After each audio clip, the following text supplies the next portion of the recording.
Hello everyone. Shrimad Valmiki Ramayana में आप सभी का स्वागत है। पिछली बार हम लोगों ने ब्रह्मपुत्र कुश के 4 पुत्रों का वर्णन, श्रोतभद्र तटवर्ती प्रदेश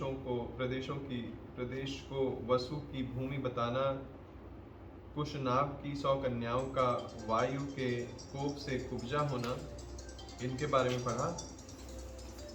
इसके बाद हम लोगों ने राजा कुशनाभ द्वारा कन्याओं के धैर्य एवं समाक्षीलता की प्रशंसा, ब्रह्मदत्त की उत्पत्ति तथा उनके साथ कुशनाभ की कन्याओं का विवाह। इसके बाद हम लोगों ने गाधी की उत्पत्ति, कौशिकी की प्रशंसा, विश्वामित्र जी का कथा बंद करके आधी रात का वर्णन करते हुए सबको सोने की आज्ञा देकर शयन करना, और इसके बाद हम लोगों ने सोनभद्र पार करके विश्वामित्र आदि का गंगा जी के तट पर पहुंचकर वहां रात्रिवास करना तथा श्री राम के पूछने पर विश्वामित्र जी का उन्हें गंगा जी की उत्पत्ति की कथा सुनाना। यहाँ तक पढ़ा। अब हम लोग आगे बढ़ रहे हैं।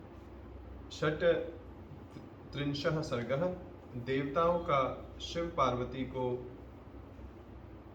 सूरत क्रीड़ा से निवृत्त कराना तथा उमा देवी का देवताओं और पृथ्वी को श्राप देना, इसके बारे में पढ़ेंगे।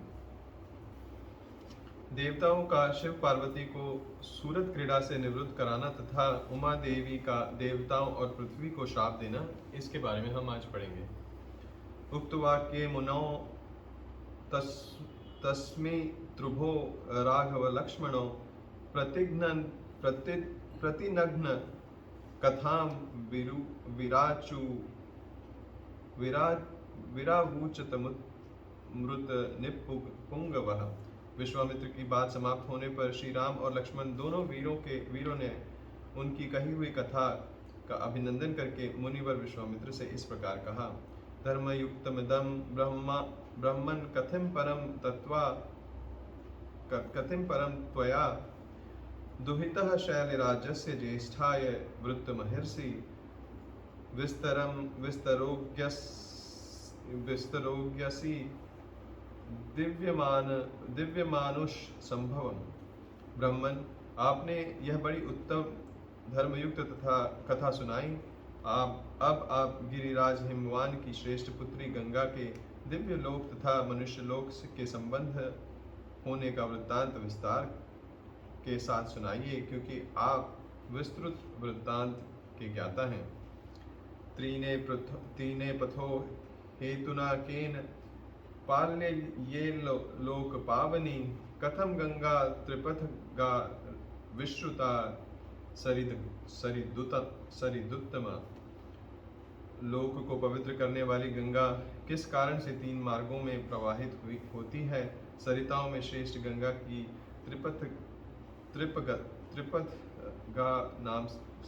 गंगा की त्रिपथगा नाम से प्रसिद्धि क्यों हुई? त्रिषु लोकेषु धर्मज्ञ कर्मभिः कैहे समाविन्ता, तथा ब्रुवीत काकुत्स्थे विश्वामित्रेस्तपोधनः। निखिलेन कथां सर्वमृषित मध्ये न्यवेदयेत्। धर्मज्ञ महर्षि, तीनों लोकों में वे अपनी 3 धाराओं के द्वारा कौन कौन से कार्य करती हैं? श्री रामचंद्र जी के इस प्रकार पूछने पर तपोधन विश्वामित्र ने मुनि मंडली के बीच गंगा जी के संबंध रखने वाली सारी बातें पूर्ण रूप से कह सुनाई। पुरा राम कृता द्वाह शीतकंठो महातपः, दृष्टवाच भगवान देवी मैथुना योपचक्रमे। श्री राम पूर्व काल में महातपस्वी भगवान नीलकंठ ने उमा देवी के साथ विवाह करके उनको नववधु के रूप में अपने निकट आई देख उनके साथ रात्रि क्रीड़ा आरंभ की। तस्य संक्रीडमानस्य महादेवस्य धीमतः शीतकंठस्य देवस्य दिव्यं वर्षशतं गतम्। परम बुद्धिमान महान देवता भगवान नीलकंठ ने उमा देवी के साथ क्रीड़ा विहार करते 100 दिव्य वर्ष बिता दिए। न चापि तनयो राम तस्य मासीत परन्तप सर्वे देवाः समुद्धुता पितामह पुरोगमः। शत्रुओं को संताप देने वाले श्री राम इतने वर्षों तक विहार के बाद भी महादेव के उमा देवी के गर्भ से कोई पुत्र नहीं हुआ। यह देख ब्रह्मा आदि सभी देवता उन्हें रोकने का उद्योग करने लगे। यदि यदि हो पद्यते भूतम कत्सत प्रति सहिष्यति अभिज्ञम अभिज्ञम अभिज्ञमय सुराहा सर्वो प्रणिपत्येन पत्ये दमन ब्रुवन। उन्होंने सोचा, इतने दीर्घ काल के पश्चात यदि रुद्र के तेज से उमा देवी के गर्भ से कोई महान प्राणी प्रकट हो भी जाए तो कौन उसके तेज को सहन करेगा। यह विचार करके देवता भगवान शिव के पास जाकर उन्हें प्रणाम करके यों बोले, देव देवे महादेवे लोक सस्यास्य हितोरथ सुराणां प्रणिपातेन प्रसादम कुतुर्महर्षि। इस लोक के हित में तत्पर रहने वाले देव महादेव देवता आपके चरणों में मस्तक झुकाते हैं। इससे प्रसन्न होकर आप इन देवताओं पर कृपा करें। न लोका धारयिष्यन्ति तव तेजः सुरोत्तम ब्राह्मणे तपस्या युक्तो देव्या सह तपश्चर। सुरश्रेष्ठ, ये लोग आपके तेज को नहीं धारण कर सकेंगे, अतः आप क्रीड़ा से निवृत्त हो देवबोधित तपस्या से युक्त होकर उमा देवी के साथ तप कीजिए। त्रैलोक्य हितकामार्थम तेजसी धाराय रक्ष सर्वान्निमालोकान नालोकान कुर्तमहर्षि। तीनों लोकों के हित की कामना से अपने तेज, वीर्य और तेज स्वरूप अपने आप में ही धारण कीजिए। इन सब लोगों की रक्षा कीजिए, लोगों का विनाश न कर डालिए। देवतानां वचः श्रुत्वा सर्वलोक महेश्वरः बाणमित्यब्रवीत सर्वान् पुनच्छेदमुवाच। देवताओं की यह बात सुनकर सर्वलोक महेश्वर शिव ने बहुत अच्छा कहकर उनका अनुरोध स्वीकार कर लिया। फिर उनसे इस प्रकार कहा, धारयिष्याम्यहं तेजस्तेजसैव सहोमया त्रिदशा पृथ्वी चैव निवारणमधिगच्छतु। देवताओं, उमा सहित मैं अर्थात हम दोनों अपने तेज से ही तेज को धारण कर लेंगे। पृथ्वी आदि सभी लोकों के निवासी शांति लाभ करें। यदीदं शुभितं स्थानानमं तेजो हानुत्तमं धारयिष्यति कस्तन्मे ब्रुवन्तु सुरसत्तमः। किंतु सुरश्रेष्ठ गण, यदि मेरा यह सर्वोत्तम तेज वीर्य शुद्ध होकर अपने स्थान से स्खलित हो जाए तो उसे कौन धारण करेगा, यह मुझे बताओ। एवं मुक्तास्तो देवाः प्रत्युच्यु वर्षभध्वजं यत्यज्ञः शुभितं हाघ् तद्द्वारा धारिष्यति। उनके ऐसा कहने पर देवताओं ने वृषभध्वज भगवान शिव से कहा, भगवान, आज आपका जो तेज शुद्ध होकर गिरेगा उसे यह पृथ्वी देवी धारण करेगी।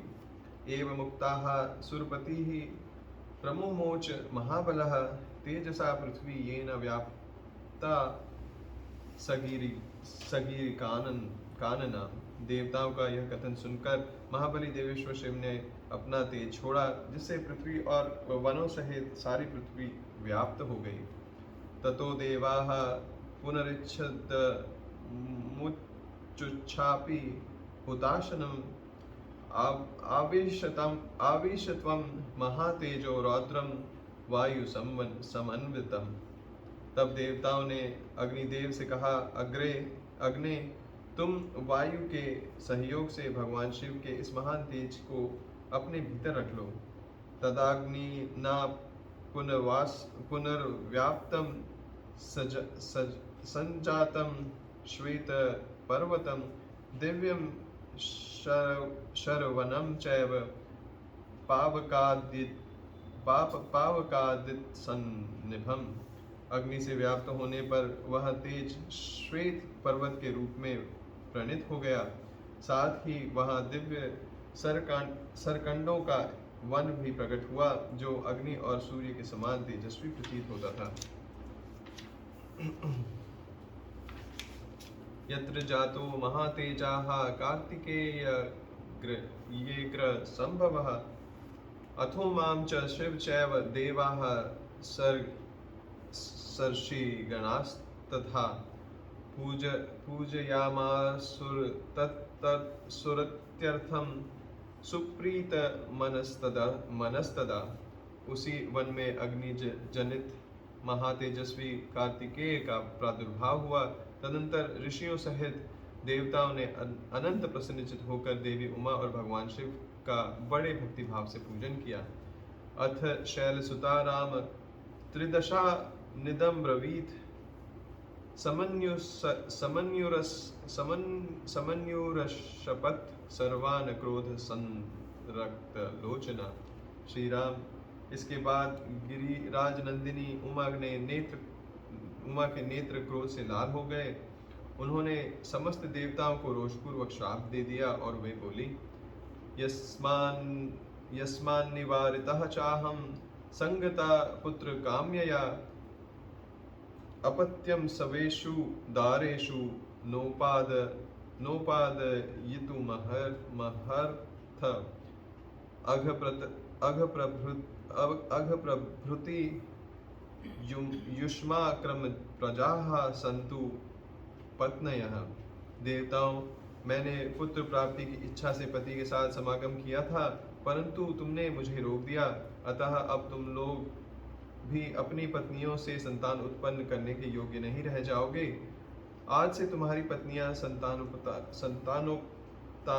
संतानोपादन नहीं कर सकेंगी, संतानहीन ही हो जाएंगी। एवं उक्त्वा सुरान सर्वान शशाप पृथ्वीमपि अवने नैकरूपा त्वं बहुर्भार्या भविष्यसि। सब देवताओं से ऐसा कहकर उमा देवी ने पृथ्वी को भी श्राप दिया, भूमे तेरा एक रूप न रह जाएगा, तू बहुतों की भार्या होगी। न च पुत्र कृताम प्रतिम मत क्रोध कलुषित कृता प्रापस्यसि त्वं सुदुर्मेधो मम पुत्र मनिच्छति। खोटी बुद्धि वाली पृथ्वी, तू चाहती थी कि मेरे पुत्र ना हो, अतः मेरे क्रोध से कलुषित होकर तू भी पुत्र जनित सुख या प्रसन्नता का अनुभव न कर सकेगी। तान सर्वान पीड़ितान दृष्ट्वा सुरान सुरपतिस्तथा तदा गमनायोपचक्राम दिशं वरुण पालिताम। उन सब देवताओं को उमा देवी ने शाप से पीड़ित देखकर देवेश्वर भगवान शिव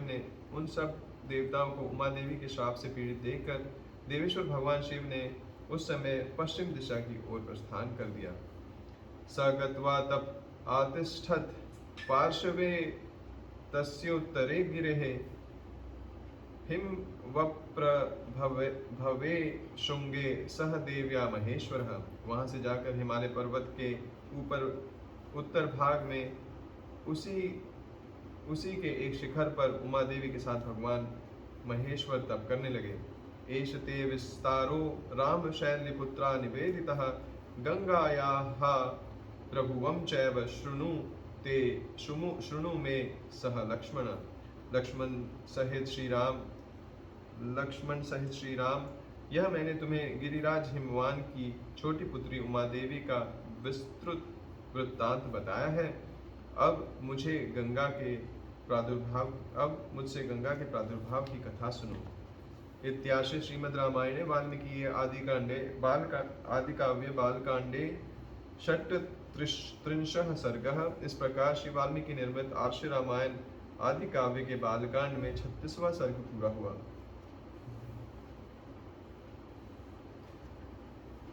सप्तत्रिंशः सर्गः।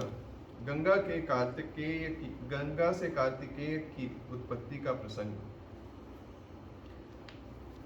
तप्यमाने तदा देवे सेन्द्राः सान्नि पुरोगमः सेनापतिं भीप्सन्तः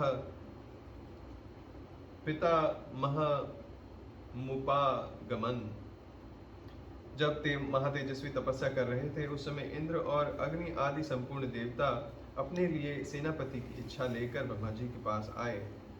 ततो अब्रुवन् सुराः सर्वे भवन्ति पितामहं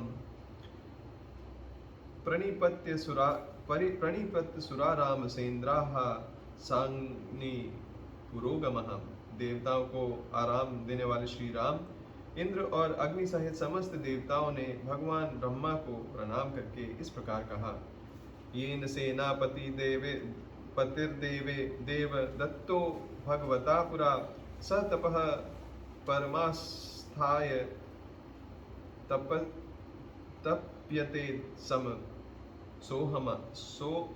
सहोमया। प्रभो, पूर्व काल में जिन भगवान महेश्वर ने हमें बीज रूप से सेनापति प्रदान किया था, वे उमा देवी के साथ उत्तम तप का आश्रय लेकर तपस्या करते हैं। यदत्रानन्तरं कार्यं लोकानं हितकाम्यया संविद्धस्तस्व विधानज्ञ त्वं हि नः परमागतिः।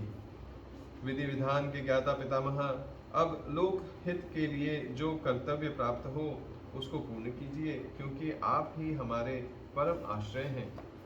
देवतानां वचः श्रुत्वा सर्वलोक पितामह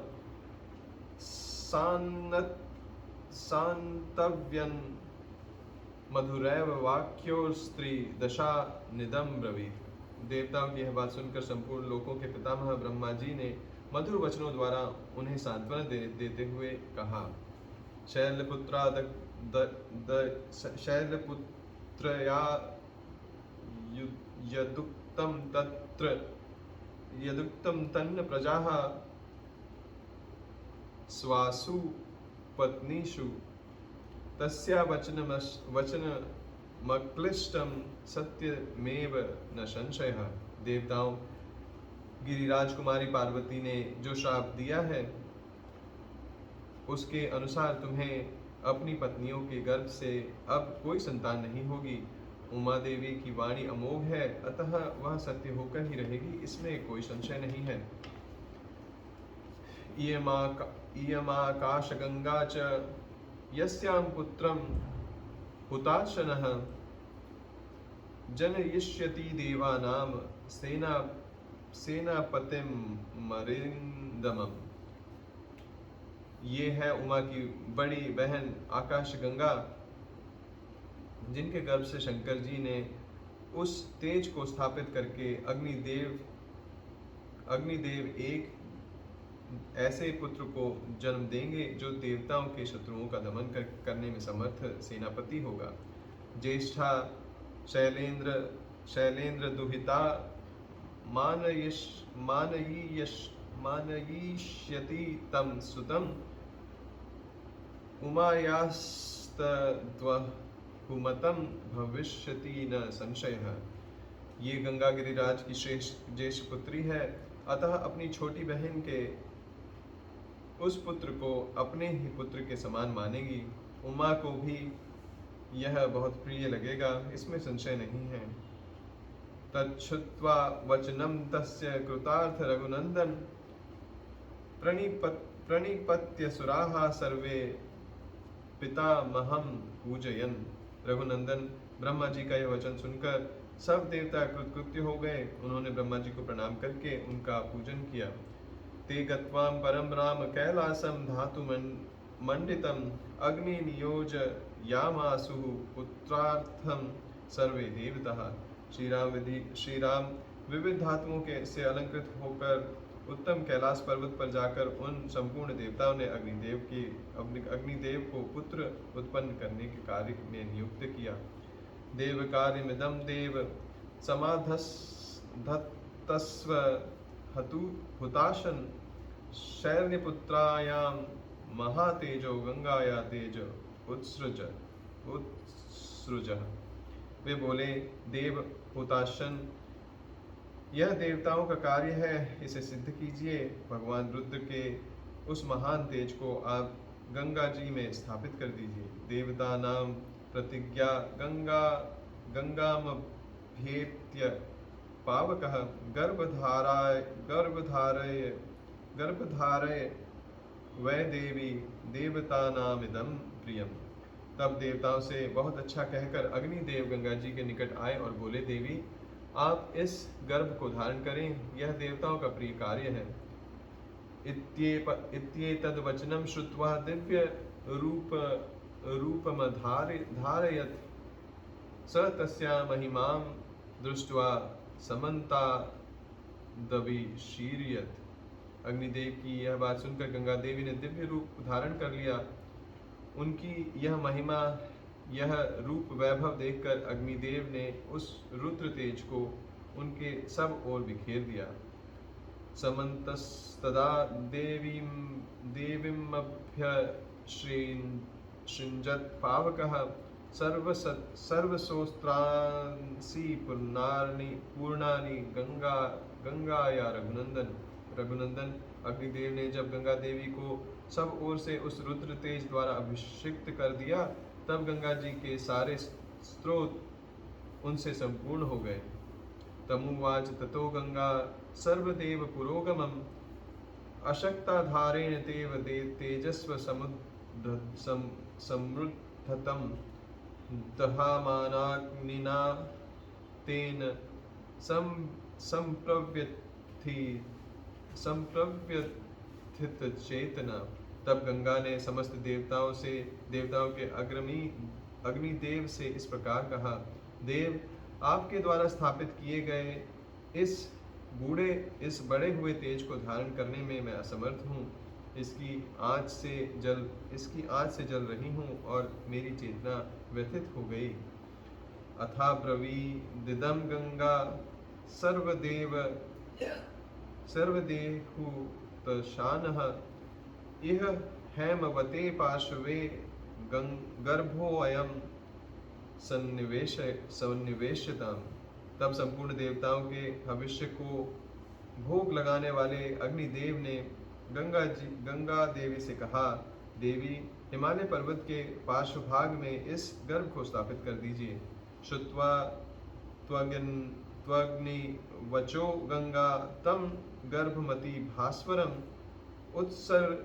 उत्सर्ज महातेजाः स्त्रोतोभ्यो हि तदानग।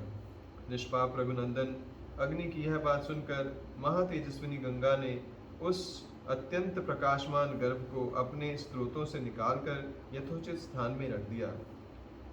यदस्या निर्गतम तस्मात् तप्तजाम्बुनदप्रभं कांचन धारिणी प्राप्तं हरिण्यमतुलप्रभं ताम्रं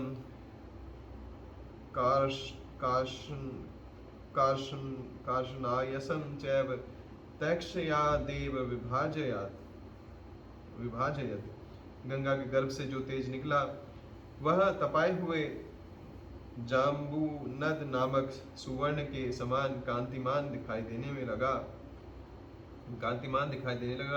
गंगा स्वर्णमय मेरुगिरी से प्रकट हुई थी, अतः उनका बालक भी वैसे ही रूप रंग का हुआ। पृथ्वी पर जहाँ वह तेजस्वी गर्भ स्थापित हुआ, वहाँ की भूमि तथा प्रत्येक वस्तु सुवर्णमयी हो गई। उसके आसपास का स्थान अनुपम प्रभा से प्रकाशित होने वाला रजत हो गया। उस तेज की तीक्ष्णता से ही दूरवर्ती भूभाग की वस्तुएं तांबे और लोहे के रूप में परिणीत हो गई। मलम तत्स्या भवत् तत्र त्रपु सीसकमेव च तदेतद्ध्वनिं प्राप्य वर्धत। उस तेजस्वी गर्भ का जो मेल था वही वहाँ गंगा और सीसा हुआ, वही वहाँ रांगा और सीसा हुआ। इस प्रकार पृथ्वी पर पड़कर वह तेज नाना प्रकार के धातुओं के रूप में वृद्धि को प्राप्त हुआ। निक्षिप्त मात्रे गर्भे तु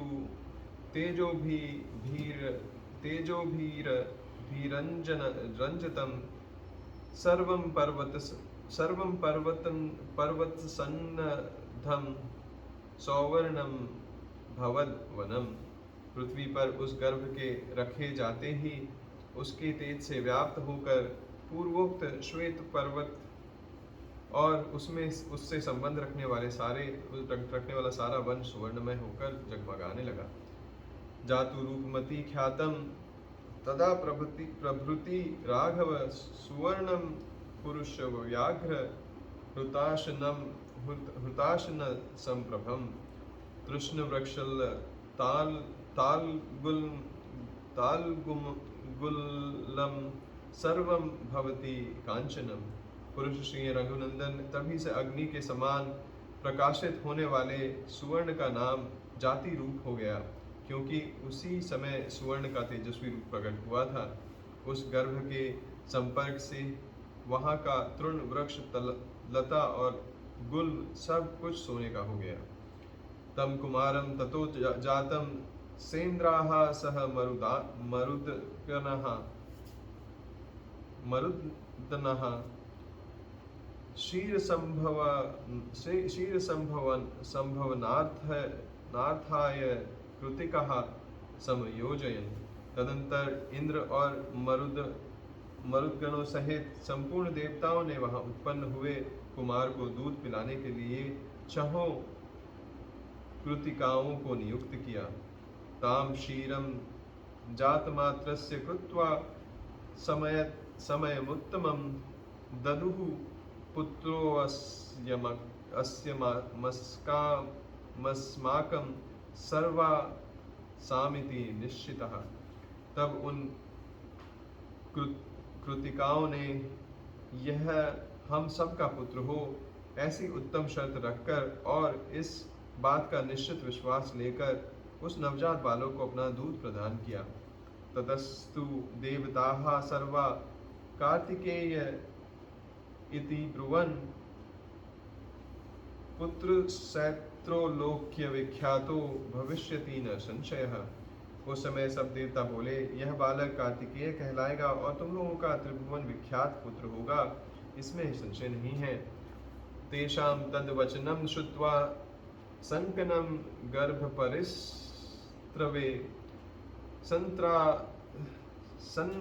सन्नापयन् परया लक्ष्मया दीप्यमानं यथानलम्। देवताओं का यह अनुकूल वचन सुनकर शिव और पार्वती से स्खलित तथा गंगा द्वारा गर्भस्राव होने पर प्रकट हुए अग्नि के समान उत्तम प्रभा से प्रकाशित होने वाले उस बालक को कृतिकाओं ने नहलाया। स्कंद इत्यब्रुवन् देवाः स्कन्नं गर्भपरिस्रवे कार्तिकेयं महाबाहुं काकुत्स्थ ज्वल नोपमं ककुत्स्थ कुलभूषण श्री राम अग्नितुल्य तेजस्वी महाबाहो कार्तिकेय गर्भस्राव कला में स्कंदित हुए थे, इसलिए देवताओं ने उन्हें स्कंद कहकर पुकारा। प्रादुर्भूतं त्रुतः क्षीरं कृतिका नामनतमं शननौ भूत्वा जग्राह संतनजंपयः। तदंतर कृतिकाओं के स्तनों में परम उत्तम दूध प्रकट हुआ। उस समय स्कंद ने अपने 6 मुख प्रकट करके उन छहों का एक साथ ही स्तनपान किया। गृहीत्वा क्षीरमेका हान सुकुमार सुकुमार वपुस्तदा अजयत्सेन वीर्येण दैत्य सैन्य गणान विभुः। एक ही दिन दूध पीकर उस सुकुमार शरीर वाले शक्तिशाली कुमार ने अपने पराक्रम से दैत्यों की सारी सेनाओं पर विजय प्राप्त की। सुरसेनान गणपति मभ्यशन्न महाधुतिम तत्स ममराः सर्वे समेत्याग्नि पुरोगमः। तत्पश्चात अग्नि आदि सब देवताओं ने मिलकर उन महातेजस्वी स्कंद का देव सेनापति के पद पर अभिषेक किया। एष ते राम गंगाय विस्तारो अभिहितो मया कुमार संभवश्चैव धन्यः पुण्यस्थैव च।